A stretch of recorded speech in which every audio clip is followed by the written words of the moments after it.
Authority of ઇન્ડિયાનો એક report આવ્યો છે કે રાજકોટ ઇન્ટરનેશનલ જે હીરાસરમાં એરપોર્ટ બન્યું છે તેમાં વિદેશની ફ્લાઇટો ઉડાન નહીં ભરી શકે.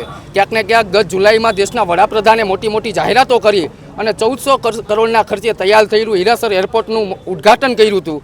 ક્યાંક ને ક્યાંક આ એરપોર્ટમાં હવે જો વિદેશી ઇન્ટરનેશનલ ફ્લાઇટો કનેક્શન ન મળતું હોય તો તેનાથી શરમજનક બાબત શું હોઈ શકે? રાજકોટમાં જૂનું એરપોર્ટ હતું તો શા માટે તમે ખેડૂતોની જમીનો હડપી અને રાજકોટથી 36 કિલોમીટર દૂર એટલા મોટું પબ્લિકના પૈસે તમે ટેક્સના ખર્ચો કરી અને એટલું એરપોર્ટ બનાવ્યું? થોડા સમય પહેલાં જ સામાન્ય વરસાદની અંદર ટર્મિનલનું ડોમ ધરાશયી હતું. એ પહેલાં જય વસાવડાએ પ્રાથમિક સુવિધાઓ પેસેન્જર નથી મળતી તેવા આક્ષેપો અને વિડીયો વાયરલ કર્યા હતા. ખરેખર ઇન્ટરનેશનલ એરપોર્ટના જે માપદંડો હોવા જોઈએ તે રાજકોટ ઇન્ટરનેશનલ એરપોર્ટમાં નથી, એટલે જ આવો ડિસિઝન લેવામાં આવ્યું છે.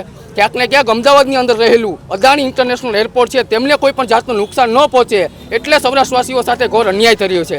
કેન્દ્રની ભાજપ સરકાર અને રાજ્યની ભાજપ સરકાર સૌરાષ્ટ્રવાસીઓને મામું બનાવી ગઈ તે સ્પષ્ટપણે છે. આજે અમારો કોંગ્રેસના આગેવાનો સાથે અમારા તમામ કાર્યકર્તાઓનો વિરોધ પ્રદર્શન છે કે તમે સૌરાષ્ટ્રવાસીઓને લોકસભાની ચૂંટણી પહેલાં મોટી જાહેરાતો કરી અને મતમાં ભોળવી અને તમે એમને ગેરમાર્ગે દોર્યા છે. ત્યારે ઇન્ટરનેશનલ એરપોર્ટમાં વિદેશી ફ્લાઇટો કનેક્શન મળી અમારી મુખ્ય માંગ છે. જ્યારે એરપોર્ટનું જગ્યાઓ નક્કી થવાની હતી ત્યારે ભાજપના નેતાઓએ મોટી મોટી કરોડોની જમીનો સસ્તામાં લઈ લીધી અને બાદમાં ઇન્ટરનેશનલ એરપોર્ટનું જે જમીન નક્કી થઈ છે અને ક્યાંક ને ક્યાંક ભાજપના નેતાઓની આ જૂના એરપોર્ટની જગ્યાઓ ખટખટાવવા માટે સમગ્ર કૌભાંડ છે. અમારી સ્પષ્ટપણે માંગ છે કે આ ઇન્ટરનેશનલ એરપોર્ટની અંદર વિદેશની ફ્લાઇટોનું કનેક્શન મળે, પેસેન્જરોને પ્રાથમિક સુવિધાઓથી માંડીને જે સુવિધાઓ આપવી પડે તે માપદંડો પૂરા કરવામાં આવે, અમારી મુખ્ય માંગ છે. એક બાજુ જ્યારે સેટ બની ગયા છે ને એક બાજુ કહેવાય છે કે આ ટેમ્પરરી છે, કઈ રીતના જોવો?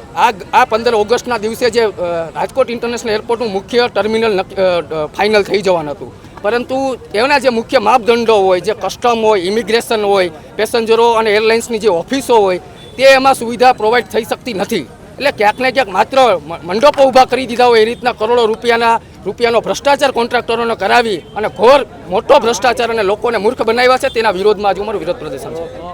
ભારતીય જનતા પાર્ટી ને અમે સ્પષ્ટ કહેવા માંગીએ છીએ, તાજ પલટેંગે, તખ્ત પલટેંગે, ભ્રષ્ટાચારીઓ કા શાસન પલટેંગે. કોંગ્રેસ એક હુંકાર સાથે પ્રજાની સાથે લઈ અને વિવિધ આંદોલનો ચલાવી રહી છે. ત્યારે રાજકોટની અંદર 1400 કરોડના ખર્ચે આંબા આંબલી બતાવીને ભારતીય જનતા પાર્ટીએ જે નવું એરપોર્ટ બનાવવાની વાત કરી હતી, આજે એ વાતનો ગુબારો ફૂટી ગયો છે અને ગુબારામાંથી હવા નીકળી ગઈ છે. કારણ કે ઇન્ટરનેશનલ એરપોર્ટ કક્ષાની જે વાત હતી એ વાતનો છેદ ગઈકાલના મીડિયાના માધ્યમથી રાજકોટની જનતાને ખબર પડી છે. ત્યારે આ એક માત્ર મત લેવા માટેનું રાજકારણ કરવામાં આવ્યું હતું. રાજકોટની પ્રજા સાથે, સૌરાષ્ટ્રની પ્રજા સાથે ગદ્દારી કરવામાં આવી છે અને માત્ર હવાઈના સપનાઓ દેખાડી અને મત લીધા બાદ આજે ભારતીય જનતા પાર્ટીનું નેતૃત્વ કેન્દ્રનું હોય, રાજ્યનું હોય કે રાજકોટનું હોય, એ નેતૃત્વ વામણું પુરવાર થયું છે. રાજકોટની પ્રજાની મજાક થઈ છે. ત્યારે રાજકોટનું જે એરપોર્ટ 1400 કરોડના ખર્ચે બન્યું છે, એરપોર્ટની અંદર મોટા પાયે બાંધકામમાં પણ ભ્રષ્ટાચાર થયો છે. વર્તમાન પત્રોના માધ્યમથી આપ સૌ જોઈ શકો છો કે પહેલા જ વરસાદે એનો ડોમ છે એ ઢળી પડ્યો છે. સાથે સાથે જે વિસ્તારની અંદર એરપોર્ટ બનાવવામાં આવ્યું છે, એરપોર્ટના વિસ્તારની અંદર પૂર્વ રાજ્યના ભારતીય જનતા પાર્ટીના હોદ્દેદાર હોય, પૂર્વ મુખ્યમંત્રી હોય, પૂર્વ ધારાસભ્ય હોય કે પૂર્વ આગેવાનો હોય, એ લોકોને જમીનમાં માલામાલ કરવા માટે તેના એરપોર્ટને એક જાહેરાત કરવામાં આવી હતી અને જ્યાંથી રાજકોટનું એરપોર્ટ ટ્રાન્સફર કરવામાં આવ્યું છે ત્યાં પણ રાજકોટના બિલ્ડરોને મોટા પાયે ફાયદો થાય અને ભારતીય જનતા પાર્ટીના કમલમ કાર્યાલયની અંદર કરોડો રૂપિયાના ફંડ આવે અને પ્રજાનું જે થવું હોય થાય. આ પ્રકારના જે ધ્યેયથી ભારતીય જનતા પાર્ટી કાર્ય કરી રહી છે.